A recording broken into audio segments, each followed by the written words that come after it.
अंतर्मुखी बनते हुए, जैसे देखिए आप अपने कैमरे में जूम करते जाएं, है ना, पहले पूरा दिखाई दे रहा था, जैसे आप जूम करते गए तो आपको जिस चीज पे जूम करना था उसी पर आपने जूम किया, तो आसपास की सारी चीजें आपके कैमरे से हट गई। ऐसे अनुभव है ना सभी को।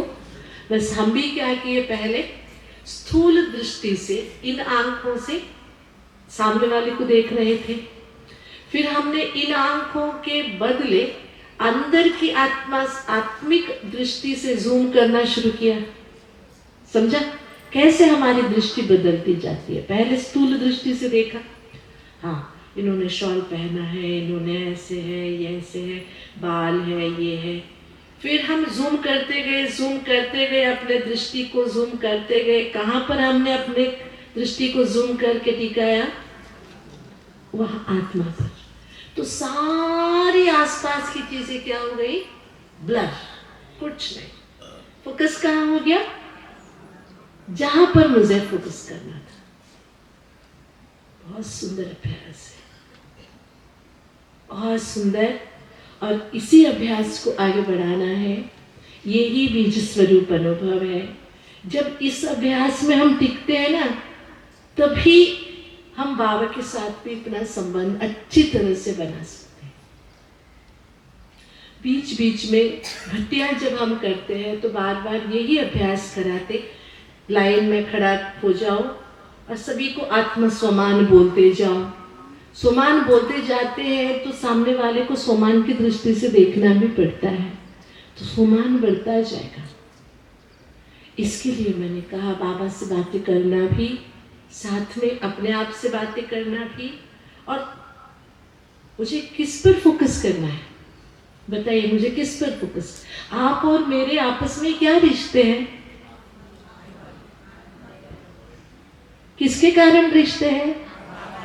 है ना? ये जब हम भूल जाते हैं ना तो सारी बातें याद आ जाती। अरे बाबा के कारण हमारे रिश्ते हैं। मैं और आप रिश्तेदार क्यों हैं? किसके कारण है? ये ट्रायंगल रिलेशन है, उसके कारण हम जुड़े हुए हैं। जब हम उनके साथ जुड़े रहते हैं, कल्पवृक्ष के बीज स्वरूप से हम जुड़े हैं, तब हम भी शक्तिशाली रहते हैं। और आसपास की चीजें ऐसे नहीं, देखिए देखना अलग है, दिखाई देना अलग है। मानते हो? अभी आप यहां से दिल्ली जाओ, बहुत कुछ दिखाई देता है, रास्ते भर में दिखाई देगा, लेकिन आप उन सब चीजों को देखते हो क्या? नहीं। बहुत कुछ, बहुत दुकानें दिखाई देगी, गाड़ियां दिखाई देगी, फ्लाईओवर्स दिखाई देंगे, ये वो सारी चीजें दिखाई देगी। लेकिन अगर आपके रास्ते चलते कोई बाबा का झंडा दिख गया, हाँ वो आप देखेंगे, वो याद रहेगा। या आप जा रहे थे, कहीं आपका बेटा दिख गया, वो आपने देखा। दिखाई देना और देखना दोनों अलग चीजें हैं। आपको दिखाई तो हजारों चीजें देगी, लेकिन आपको देखना क्या है? सभी भाई बहन दिखाई दे रहे हैं, लेकिन इनमें से मुझे देखना क्या है? इनकी पहनाव देखनी है, इनकी बैठक देखनी है, इनके गुण देखने हैं, या इनके स्वरूप को देखना है? क्या देखना है? हाँ, ये अभ्यास करना है। लेकिन हम करते क्या है पता है? हम पहनाव नहीं देखते, बैठक भी नहीं देखते, लेकिन हम गुण जरूर देखते हैं। सच सच बताइए, आप कोई सेंटर में जाते हो, रामदेवी दीदी के सेंटर में ही जाते हो, मान लीजिए सालों से आप वहां जाते हो, दीदी आपको बहुत प्यार से पालना देती है, मुरली सुनाती है, टोलियां खिलाती है, बहुत अच्छी तरह से कर रही है। कारणे अकारणे कोई एक दिन दीदी ने आपको डांट दिया। 10 साल से दीदी से आप मुरली सुन रहे हो, टोली ले रहे हो, पालना ले रहे हो, एक दिन दीदी आपको डांट देती है, आपको क्या याद रहता है? सच बताइए, क्या याद रहता है? इतने साल की पालना, मुरली, टोली सब फीके पड़ गए। किसके सामने? एक दिन की डांट। गलती किसकी है?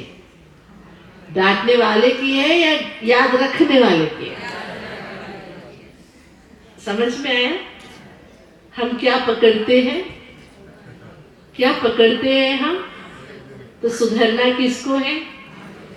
हम सामने वाले को सुधारने में लग जाते हैं। अरे दीदी को ऐसे बोलना नहीं चाहिए, इतनी पुरानी दीदी, हमने कभी सोचा नहीं था दीदी भी ऐसे बोलेगी। अरे शुरू हो जाते हैं। ऐसे ही होता है ना। लेकिन बदलाव किसमें लाना है बताइए? है ना? है कि नहीं है? ये है। अगर हम आत्मस्वरूप, अच्छा उन्होंने कोई कारणवश गलती भी हो सकती है मेरी, कोई बात नहीं, व्यक्ति है, मनुष्य है, पुरुषार्थी है हर कोई। अब उधर की बात अगर हम उधर ही छोड़ देते, नहीं अरे मैं कैसे भूल सकता हूँ, इतनी सेवा करता हूँ मैं, फिर भी दीदी ने मुझे डांटा। ऐसे ही होता है कि नहीं होता है? कि बताइए मुझे, पुरुषार्थ से कहाँ पीछे हटते हैं? तो सुधरना क्या चाहिए? हम देखे किसको, किस स्वरूप को देखे?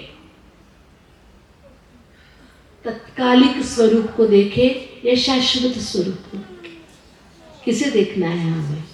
लेकिन हम देखते कौन से स्वरूप है? तत्काल स्वरूप, जिसके कारण हम दुखी हो जाते हैं, परेशान हो जाते हैं, दुविधा में पड़ जाते, कई बार तो बाबा के विरोध में खड़े हो जाते हैं। इस सब का कारण कोई दूसरा बिल्कुल नहीं है। मैं कभी नहीं मानती हूँ इनके कारण मैंने ज्ञान छोड़ा, इनके कारण मैंने कभी मानती हूँ, मैं मानती हूँ अगर आपने ज्ञान छोड़ा है तो आपके कारण छोड़ा है, खुद के कारण, कोई दूसरा नहीं बन सकता। अगर एग्जाम में मैं फेल हुई हूँ, मैं कहती हूँ टीचर ठीक नहीं था, एग्जाम टफ था, ये कोई कारण है क्या? हजारों बैठे थे एग्जाम में, सब पास हुए, मैं फेल हुई, इसका कारण कहाँ पर है? मेरे में ना, मेरी पढ़ाई ठीक नहीं थी, या कहेंगे टीचर ठीक नहीं था, स्कूल ठीक नहीं था, एग्जाम पेपर ठीक नहीं था, पेन ठीक नहीं था। ऐसे बोल सकते हैं क्या? बोल सकते हैं? बोल सकते हैं? तो आप भी आज से किसी के ऊपर कंप्लेन नहीं करेंगे, इनके कारण, उनके कारण, इसके कारण, उसके कारण, कोई कारण नहीं। कारण कहाँ है? हमारे में है। हमें बदलना है, हमें अपने आत्मिक स्वरूप को बढ़ाना है, आत्मिक अभ्यास को बढ़ाना है, आत्मस्वरूप को बढ़ाना है। तब कितनी भी बड़ी परिस्थिति क्यों ना आए, हम जीतेंगे, क्योंकि हम अर्जुन है। हम कौन है? जीत हमारी पक्की है, पक्की है ना। हमारे साथ कौन है? बाबा। कौन सा बाबा? हजारों भुजाओं वाला। कौन सा बाबा? हजारों भुजाओं वाला हमारे साथ है। तो विजय हमारा निश्चित है। और आज हम एक पक्का संकल्प करेंगे, हम ही वो अर्जुन हैं जिसके कारण गीता सुनाई थी, जिसके लिए गीता सुनाई थी। मैं पहले सोचती थी वो अर्जुन कितना लकी होगा, उसको भगवान ने गीता सुनाई। जब समझ में आया मैं ही वो अर्जुन हूँ, कितना नशा चढ़ गया पता है। भगवान ने गीता किसके लिए सुनाई? मेरे लिए या आपके लिए? मेरे लिए। हर कोई कहे किसके लिए सुनाई? मेरे लिए। मतलब मैं अर्जुन हूँ, मैं अर्जुन ही रहूंगा और मैं अर्जुन जीतूंगा। पक्का है? कभी धृतराष्ट्र नहीं बनना, नहीं बनना ना, न कभी भीष्म पितामह बनना। तेरे कारण मैं अधर्म के पक्ष में करूं, किसने कहा था तेरे को? छोड़ सकता था ना अधर्म का पक्ष, नहीं छोड़ा। मतलब किसी को कारण मत बनाओ। कमजोरी किसके अंदर है? मेरे अंदर है। ठीक है? ठीक है, पक्का करेंगे। तो क्या है? मुरली, मुरली और मुरली। हमारी ताकत मुरली है, हमारी सांस मुरली है, हमारा जीवन मुरली है। मुरली से शुरू है, मुरली से हमारा जीवन अंत है। अंत तक मुरली हमें नहीं छोड़ेगी और हम मुरली को, ठीक है, बाबा को मुरली सुनाएंगे। पक्का सुनाएंगे। देखो कितने भाग्यवान है, हम बाबा को मुरली सुनाते। कितना भाग्य भी एक नशा है। हम किसको सुनाते मुरली? इसलिए अब मैं कहती हूँ, अरे एक बार हमारे पास एक बहन आई, कहती है दीदी वहाँ पर है ना एक बहन जी है, वो रोज एक मिनिस्टर को मुरली सुनाती है। कितना बड़ा भाग्य है ना, मिनिस्टर को मुरली सुनाना। इसको भी चांस मिलना था, लेकिन वो बहन ने दिया नहीं इसको, इसका दिल छोटा हो गया। मैं भी वहीं थी, लेकिन मुझे सुनाने नहीं दिया। क्या हो जाता दीदी, मैं भी एक दिन मुरली सुना देती ना मिनिस्टर को। मैंने कहा क्यों दिल छोटा करती है, तू रोज भगवान को मुरली सुनाना, उससे बड़ा कौन है? कौन मिनिस्टर, प्राइम मिनिस्टर, प्रेसिडेंट, कोई नहीं। सबसे बड़ा कौन है? किसको मुरली सुनाना है रोज? कभी भी अपने को छोटा नहीं समझना, दिल छोटा नहीं करना, खुश रहना और खुशियां बांटते रहना, ठीक है। लास्ट में मेरे पास एक व्हाट्सएप आया था कोरोना के टाइम में, बहुत मजेदार है, ज्ञान से संबंधित नहीं है लेकिन ज्ञान युक्त हम बना सकते हैं। वो क्या था व्हाट्सएप, एक बुजुर्ग आदमी सवेरे सवेरे नाई की दुकान जाता है। नाई जानते हैं भाई साहब? और वो बुजुर्ग आदमी के सिर पर है ना 8 बाल थे। कितने बाल थे? और उसको देख के ना नाई परेशान हो गया।